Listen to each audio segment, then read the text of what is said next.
வணக்கம். புதிய இந்தியா செய்திகள். புரட்சியாளர் டாக்டர் அம்பேத்கர் அவர்களின் 133வது பிறந்தநாள் விழாவும் மே தின விழாவும் கோவை துடியலூர் பேருந்து நிலையம் முன்பு தேசிய பட்டியல் இன நலயக்கம் தலைவர் அமர்தாசலம் அவர்கள் தலைமையில் நடைபெற்றது.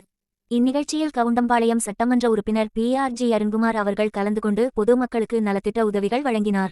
திராவிட சிறுத்தைகள் கட்சி நிறுவன தலைவர் பருவாய் சாமிநாதன் அவர்கள் உடல் ஊனமுற்றவர்களுக்கு அரிசி மற்றும் உணவுப் பொருட்கள் வழங்கினார். தமிழ்நாடு தாழ்த்தப்பட்டோர் நல உரிமை இயக்கம் மாநில பொதுச் செயலாளர் VPM பன்னீர்செல்வம் அவர்கள் மாற்றுத்திறனாளி ஆண்களுக்கு சட்டை துணிகள் வழங்கினார். மற்றும் அருந்ததியர் இளைஞர் முன்னணி தலைவர் KS பிரகாஷ் கார்த்தி, சமத்துவ அம்பேத்கர் மக்கள் கட்சி தங்கராஜ், கொங்கு நாடு அருந்ததியர் கட்சி இளங்கோவன், அம்பேத்கர் உடல் உழைப்பு தொழிலாளர் சங்க தலைவர் PC கண்ணன், ரங்கநாதன் மற்றும் தலித் அமைப்புச் சேர்ந்த தலைவர்கள் அனைவரும் கலந்து கொண்டு பொது மக்களுக்கு நலத்திட்ட உதவிகள் வழங்கினார்கள்.